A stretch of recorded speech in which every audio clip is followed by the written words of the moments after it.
Assalamualaikum warahmatullahi wabarakatuh. Selamat berjumpa anak-anakku sekalian. Semoga kalian sehat walafiat semuanya. Amin ya rabbal alamin.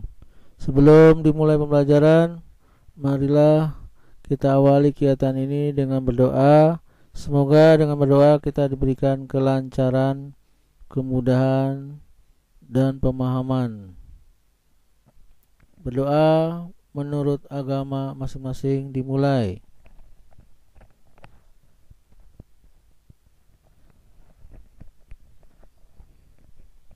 Berdoa selesai. Anak-anak sekalian, kali ini Bapak ingin memberikan materi tentang fluida.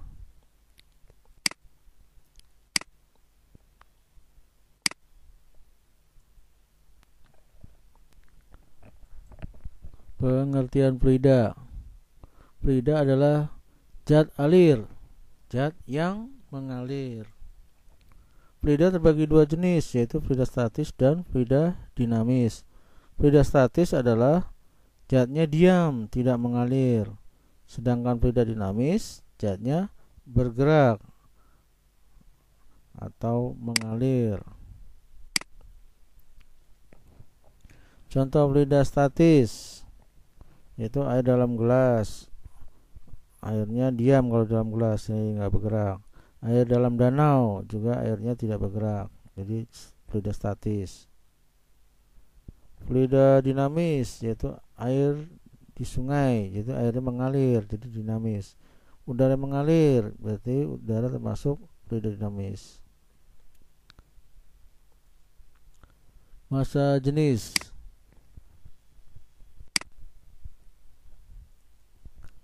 Massa jenis atau kerapan suatu zat didefinisikan sebagai perbandingan massa dengan volume zat tersebut. Simbol dari massa jenis adalah rho, ya, dibacanya rho. Kemudian massa itu huruf M kecil dan volume adalah V, ya. Jadi massa jenis massa dibagi volume. Keterangannya rho massa jenis, satuannya kilogram meter kubik. M massa yaitu massa zat, kilogram satuannya, dan V itu volume zat, satuannya meter kubik. Satuan massa jenis zat sering juga dinyatakan dengan gram per meter kubik. 1 gram per meter kubik itu sama dengan 1000, ya. Jadi 1 gram per meter kubik sama dengan 1000. Jangan lupa ya, 1 gram itu 1000 kilogram per meter kubik. Oke, ini perlu diingat. Tekanan adalah gaya persatuan luas. Nah, ini ada suatu bidang dapat tekanan seluas bidang ini, ya, A ini. Kemudian ini gayanya menekan sebesar F, ya. Nah, sehingga tekanan dituliskan gaya per luas, gaya persatuan luas. Tekanan itu simbolnya huruf P, F itu simbol dari gaya, dan luas simbolnya huruf A besar, ya. Jadi P F per A. Keterangannya, jadi P tekanan Newton per meter persegi atau Pascal atau singkatnya PA. Jadi tekanan itu ada dua, ya. Boleh Pascal, boleh Newton meter persegi. F gaya, N A luas bidang tekan meter kuadrat satuannya. Oke, lanjut. Tekanan dalam zat cair disebut tekanan statis. Nah, ini ada suatu zat atau air, ya, dalam wadah kedalaman misalkan suatu titik X, ini kedalamannya H. Nah, ini di dalam ini ada tekanan di sini, ya. Semakin dalam kita masuk ke dalam zat cair, semakin besar tekanannya. Ya, kalau kita sedang berenang, kemungkinan kuping kita akan terasa sakit karena kita semakin dalam atau makin nyelam ke dalam semakin tekanan makin besar ya. Nah, tekanan hidrostatis simbolnya pH. P itu tekanan, H itu hidrostatis di pH. Sebenarnya rumusnya rho GH. Rho dikali G dikali H ya. Ini rumus tekanan hidrostatis rho GH ya.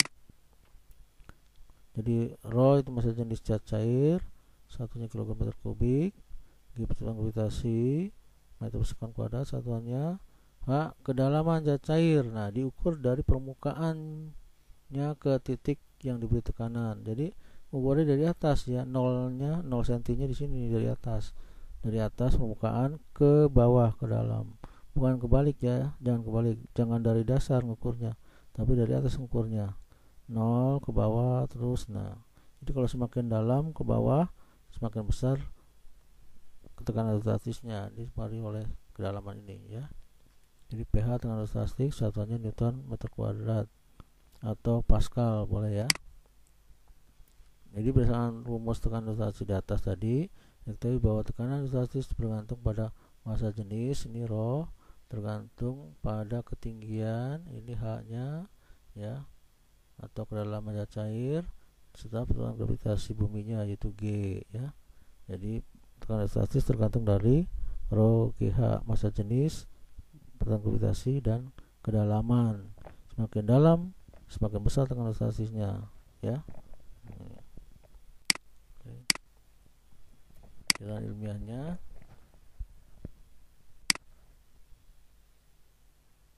nah ini jadi kekuatan pancuran air atau pancaran zat cair ini ditentukan oleh besarnya tekanan dalam air atau zat cair tersebut. Hal ini berarti semakin dalam suatu tempat dalam air atau zat cair dari permukaannya, maka semakin besar tekanan hidrostatisnya. Nah, ini contohnya lubang pertama ya, sekian dalamnya. Nah, tekanannya juga kecil ya, ini maka jatuhnya dekat dengan dinding. Nah, kemudian lubang kedua ini lebih dalam lagi jaraknya atau kedalamannya makin besar, maka tekanan juga makin besar tekanan hidrostatisnya, maka jatuhnya air melebihi dari yang lubang pertama. Lalu lubang yang ketiga semakin dalam lagi, yaitu H-nya semakin dalam ya, H-nya semakin besar, jadi tekanan hidrostatisnya juga makin besar. Akibatnya pancuran yang keluarnya semakin jauh ya, lebih jauh dibandingkan lubang yang kedua ya. Jadi dipengaruhi oleh kedalaman ini, jadi semakin dalam semakin besar tekanannya, maka pancurannya keluar air juga semakin besar ya. Oke, kita lanjutkan contoh soalnya. Jadi ada suatu zat cair dalam bejana, jika jarak suatu titik menggunakan zat cair adalah 15 cm dari permukaan ya, dari permukaan, massa jenis zat cairnya 1 gram per cm kubik, gravitasinya 10, tentukan tekanan hidrostatisnya, pH-nya cari yang pH di X ini ya. Jadi jawab, ketahuinya H-nya 15 cm, jadikan meter dulu, dibagi 100 jadi naik 2 tingkat, 15 bagi 100 dapat 0,15. 1 gram jadikan kilogram ya, 1 gram cm kubik jadikan kilogram adalah 1000 ya, 1000 kilogram. G nya 10, pH nya dicari, rumusnya berapa? pH adalah rho GH, tinggal masukkan rho nya dari 1000, ini G nya 10 dan H nya 0,15, jadi didapat 1500 Newton meter persegi atau 1500 Pascal ya. Oke. Tekanan mutlak, tekanan udara disebut juga tekanan atmosfer ya, ATM singkatnya, disimbolkan huruf PO atau P0. Ini PO nya itu adalah nilainya 1,01 dikali 10,5 Pascal. Nah, 1,01 dibulatkan saja 1 ya, 1 kali 10,5 Pascal, atau diuraikan 10,5 itu 100.000 dikalikan 1 berarti 100.000 Pascal, atau 100.000 Newton per meter kuadrat ya. Tekanan mutlak itu adalah jumlah total tekanan atmosfer dengan tekanan hidrostatis. Tekanan atmosfer ini yang di luar. Nah, pas di luar sini titik ini PO nya nih ya, ditambah dengan tekanan di dalam air ini, tekanan hidrostatis pH nya. Nah, dijumlahkan. Nah, jadi tekanan mutlak ya. Ini tekanan mutlak itu PO ditambah pH nya ini ya. Atau pH nya adalah rho GH, berarti PO tambah rho GH, karena dipengaruhi oleh massa jenis, dipengaruhi oleh H nya, dipengaruhi oleh gravitasinya G nya ya. Nah, sekarang juga ada dua fluida dalam suatu wadah. Nah, seperti ini dalamnya ada air, ada minyak ya. Air di bawah, minyak di atas. Kedalaman airnya itu HA ya. Kedalaman minyaknya HM. Nah, jadi di sini ada tekanan di air dan tekanan di minyak. Nah, di total semuanya PO tambah luar tambah PAM tambah PHA. Nah, itu tekanan mutlaknya ya. Jadi semua di total. Nah, PHM-nya bisa kita ganti, itu jadi rho minyak dikali G kalikan ketinggian minyaknya. Untuk PHA-nya yang air berarti rho GH, berarti rho air dikali G nya dikali ketinggian airnya, ini rho GH ya. Nah, jadi ini persamaan untuk kedua zat ya, yang dua zat ini dalam satu wadah. Jadi tekan mutlaknya kita jumlahkan semuanya. Oke, kita lanjut. Contoh soal tekanan mutlak. Sebuah wadah berisi dua zat cair, yaitu minyak dan air. Jika massa jenis minyak 0,8 gram per cm kubik setinggi 20 cm dan massa jenis air 0,8 gram per cm kubik setinggi 40 cm, serta PO nya 1 kali 10,5 Pascal dan G 10 meter kuadrat, tentukan tekanan mutlaknya dasar wadah. Jadi diketahuinya rho minyaknya 0,8 jadikan kilogram per meter kubik, jadi 800 ya. Jadi 0,8 dikalikan 1000 berarti 800. Rho air 1 gram per meter kubik kalikan 1000 berarti 1000 ya, 1000 kilogram. H nya 20 cm jadikan meter bagi 100, jadi 0,2 meter. 40 cm bagi 100 berarti 0,4 meter. Tekanannya 1 kali 10,5 diuraikan jadi 100.000 Pascal. G nya 10. Tekanan mutlak dasar wadah atau P mutlak yang dicari. Ini seperti ini. Ya, ada dua minyak dan air.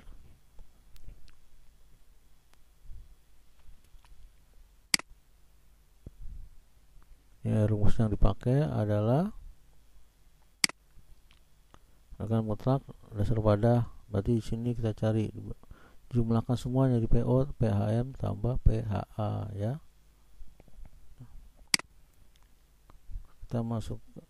Kita uraikan dulu. PHM nya jadi rho GH dan PHA nya rho GHA ya. Rho GHM dan rho GHA. Kita masukkan nilai PO nya tadi 1000, PO nya ini 100.000, ini 100.000 ya. Kemudian rho M nya di 800, G nya 10, HM nya ini setelah jadikan meter 0,2 meter, rho H nya 1000, rho airnya ini 1000, kemudian G nya 10 dan rho airnya, dalaman airnya 0,4 ya. Nah, ini kita kalikan 100.000, ini dapat 1600, yang ini dapat 4000. Dijumlahkan semuanya dapat 105.600 Pascal. Atau jadikan kilo berarti dibagi 1000 jadi 105,6 kilo Pascal. Oke, kemudian kamu bisa pahami. Lanjut. Hukum pokok hidrostatis. Ini ada suatu wadah bentuknya beda-beda. Ini ada kayak corong, kemudian ada pipa miring, kemudian ada tabung silinder. Nah, ini ada bentuknya kayak rangsa ya. Nah, ini saling berhubungan ini ya. Ada lubang nih, air dimasukkan atau udara dimasukkan. Nah, ini saling mengisi.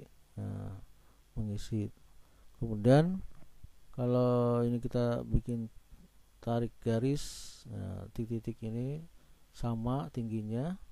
Nah, maka menurut hukum pokok hidrostatik adalah setiap titik yang terletak pada bidang datar di dalam suatu zat cair memiliki tekanan hidrostatis yang sama. Jadi titik di sini di A, titik di B dengan titik C, titik D itu sama karena mempunyai satu garis yang bidang datar yang sama atau tinggi yang sama. Pasti tekanan juga sama ya. Jadi tekanan di A, tekanan di B, tekanan di C, tekanan di D itu sama karena satu garis ya. Pokoknya satu garis mendatar ini pasti memiliki tekanan yang sama. Oke, kita lanjut.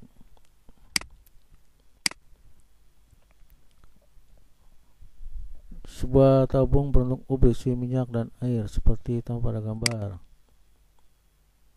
Nah, tabungnya U ini diisi minyak di pipa yang satu, di kaki yang satu ini diisi minyak, kemudian ini di bawahnya diisi air ya, isi air. Nah, akibatnya air ini didesak oleh minyak. Nah, lagi permukaan air agak naik sini. Nah, namun terjadi selisih tinggi ya, tinggi minyak sekian, tinggi air sekian. Nah, ini ada selisih di sini. Nah, delta H-nya inilah kita sebut dengan selisih ketinggian air dan minyak. Nah, titik A dan titik B berada suatu bidang datar ya. Ini A dengan B ini satu bidang datar, satu garis maksudnya ya, satu garis bidang datar memiliki tekanan yang sama pastinya ya. Ini menurut atau berdasarkan hukum pokok hidrostatis, maka kedua titik tersebut memiliki tekanan yang sama sehingga tekanan di A dengan tekanan di B itu sama. Di mana tekanan hidrostatis itu adalah rumusnya rho GH. Jadi rho G A-nya di sini adalah minyak berarti rho minyak dikali G dikali HM minyaknya, tinggi minyak. Yang rho B-nya yang ini adalah airnya. Airnya berarti massa jenis airnya dikali G-nya dikali tinggi airnya ini ya. Tinggi airnya dihitung dari yang permukaan minyak yang paling bawah nih, satu garis dihitung dari sini sampai ke permukaan airnya. Ini rho H-nya ya. Nah, G-nya bisa dicoret, ini ruas kiri ruas kanan. Ini G-nya bisa habis, jadi tinggal rho minyak HM, rho air HH. Berarti kita bisa mencari nilai massa jenis air misalkan. Jadi air berarti yang ini hasil rho minyak dikali HM dibagi HA. Boleh kita mencari rho air. Jadi rho air adalah rho minyak kali HM bagi HH ya. Jadi bisa mencari, atau kita bisa mencari HA-nya. HA berarti mencari rho minyak kali HM dibagi rho air ya. Nah, sekarang kita mencari selisih tinggi permukaan minyak. Berarti selisih minyak ini seluruhnya dari permukaan minyak sampai titik yang bidang datar ini HM tingginya. Nah, ini kemudian semuanya air, berarti ini HA nya sekian ya. Berarti sisanya berarti HM dikurangi HA kan sisanya delta H ya, atau delta H adalah HM dikurangi HA ya. Jadi HM dikurangi HA berarti delta H ya. Nah, ini rumus untuk mencari selisih tinggi permukaan minyak dan air. Oke, kita lanjut. Keterangan rho minyak massa jenis minyak, rho air massa jenis air, HM tinggi kolom minyak dan HA tinggi kolom airnya. Lanjut. Contoh soalnya, sebuah tabung berbentuk U 0,8 massa jenis minyaknya, dan tinggi minyaknya 500 cm, di bawahnya berisi air raksa, massa jenisnya 4 gram per cm kubik. Itu kan perbedaan ketinggian antara permukaan minyak dan air raksa pada kedua tabung tersebut. Jawab. Ini roh minyaknya 0,8 jadikan kilogram, jadi 0,8 kali 1000 berarti 800 kilogram meter kubik. Roh air 4 gram jadi kalikan 1000 jadi 4000 kilogram meter kubik. HM 500 cm jadikan meter, berarti dibagi 100, jadi 500 bagi 100 dapat 5. Delta H cari ya, delta H ini. Nah, kita cari dulu HA nya ya, tinggi airnya kita cari ini dengan rumusnya H roh minyak kali H minyak, roh air kali tinggi air HA. Kita masukkan nilainya, jadi roh minyak 800 ini kali HM nya 5 ya, HM nya 5, kemudian roh airnya itu 4000 ya, kemudian H nya cari, berarti H adalah ini 4000 per 5 4000 H, berarti H hasil dibagi pengaliknya, 4000 bagi 4000 jadinya dapat nilainya 1 ya, 1 meter. Berarti selisih ketinggiannya berarti HM dikurangi HA. HM tadi berapa? 5 dikurangi HA nya tadi 1, jadi dapat 4 meter, atau jadikan senti turun 2 tingkat, berarti dikali 100 ya, 4 kali 100 400 cm. Boleh 4 meter, boleh 400 cm. Dan ini bisa dipahami. Lanjut. Alat ukur tekanan atmosfer atau fluida. Yang pertama adalah barometer. Barometer adalah alat pengukur tekanan udara atau atmosfer. Ini diambil dari hasil percobaan Torricelli. Ya, ini keterangan bahwa PU ini tekanan udara dalam pipa kaca di sini ya. Ini ada tabung atau wadah diberi zat cair, air raksa, ini air raksa ya. Kemudian diberi pipa kecil, tapi dibalik permukaan yang ininya bolongnya nih, ini dibalik di bawah, kemudian permukaan yang di atas tertutup ya, sehingga air raksanya naik ke atas, berhenti di sini. Kemudian ini ada udara di sini, udaranya ya. Nah, ini tekanan udaranya yang kita cari, ini berapa nanti ya. Nah, di sini tekanan yang segaris ya, tadi titik yang segaris bidang datar, ini yang bidang datar sama, ini pasti tekanannya juga sama nih, 1 dengan 2 karena segaris dia ya. Di luar pipa kecil dengan di dalam pipa kecil ini ternyata sama nih ya, tekanannya segaris. Maka P1 dengan P2 itu sama, dimana P1 ini sama dengan tekanan udara luarnya PO nya nih, karena berdekatan di sini itu PO ya. Tekanan udara di dalam pipa 2 nya dalam ini jumlah dari PU ditambah ini tekanan statis di sini kembali nilai H nya, jadi rho GH di sini ya, tambah rho GH. Nah, pada saat PU nya 0, ternyata pada saat PU nya 0, tekanannya 0 ATM ya, di sini 0 nilainya, ternyata H nya ini tingginya 76. Nah, setelah diuji coba, ini percobaan setelah ini tanggal 76, tingginya 76 cm Hg, itu air raksa, ternyata PO nya 0 ya, mau percobaan. Maka PO yang ini rumusnya, PU nya diganti 0 karena PU nya 0, itu H nya ternyata 76. Berarti 0 tambah 76 adalah 76, jadi PO nya 76. Jadi ini PO tekanan udara luar tuh sama juga dengan 76 cm Hg atau juga 1 atm ya. Jadi PO sama dengan PU tambah rho GH bisa ditulis. Jadi PO nya itu diganti 76, yang ini PU nya tetap PU, dan rho GH kita boleh tulis H nya saja ya, PU tambah H. Jadi PU, kita mencari PU berarti hasil yang ini dikurangi H nya ya, ini pindah ke ruas kiri jadi min, jadi 76 kurang H, atau PU sama dengan 76 cm Hg kurang H. Dan rumus untuk mencari tekanan udara dalam pipa kaca ya, 76 kurangi H ini di sini ya. Nah, oke, kita lanjut. Contoh soal barometer. Jika tinggi air raksa barometer 25 cm, tentukan tekanan udara dalam pipa kaca. Jadi diketahui H-nya 25 cm. Ditanya PU-nya dalam kaca, pipa kaca berapa nih PU-nya, tekanan udaranya. Jawab, rumusnya tadi PU adalah 76 cm Hg dikurangi H. Berarti 76 dikurangi 25 H-nya. Berarti berapa? 51 cm Hg. Nah, ini hasilnya. Oke, semoga bisa dipahami. Kita lanjut.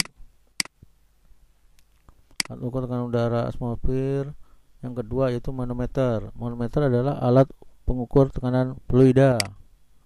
Nah, ini contohnya bisa kita temui dalam kita sedang memompa ban ya, memompa di bengkel motor atau mobil, ini kita temui seperti ini ya. Nah, ini seperti ini bagannya. Jadi ada tekanan udara luar, PAT atau PO nya, ini H nya ketinggiannya, kita tarik garis dengan yang di sebelah sini, ini segarisnya sama tekanannya. Nah, ini tekanan yang dicari, tekanan yang diukur ya, yang di sini di barometernya ini tadi, di manometernya nih. Nah, perbedaan tekanan absolut Pegas dan tekanan atmosfer itu dinamakan dengan tekanan Gauss atau Gauge tulisannya ya. Jadi tekanan absolut Pegas di sini diperoleh dari penjumlahan tekanan Gauss dan tekanan atmosfer. Jadi tuliskan seperti ini, Pegas adalah P Gauss, ini yang ini P Gauss tambah tekanan atmosfer PAT, atau tulisannya Pegas adalah P Gauss itu rho GH ya, rho GH ditambah PO atau tekanan atmosfernya ya, PO. Jadi Pegas keterangannya seperti ini ya, P Gauss adalah tekanan rho GH ya, ini rho GH. PAT atau PO atau tekanan atmosfer. Kita lanjut. Contoh soal manometer. Jadi sebuah manometer memiliki fluida air raksa 13 gram per cm kubik. Ketinggian air raksa dalam pipa manometer 500 mili. Tentukan tekanan gas yang terukur. Jika tekanan atmosfer 1 kali 10⁵ PA dan G 10. Nah, ketahuinya rohnya 13 gram jadikan kilo, berarti 13 kali 1000, jadi 13.000 kilogram meter kubik. Hanya 500 mili dijadikan meter, naik 3 tingkat, jadi dibagi 1000 ya, 500 bagi 1000 dapat 0,5. PO nya 100.000 Pascal, G nya 10. Pegasnya dicari. Rumusnya tadi Pegas adalah rho GH ditambah PO ya. Kita masukkan nilainya, rohnya tadi 13.000, G nya 10, H nya 0,5, PO nya adalah 100.000.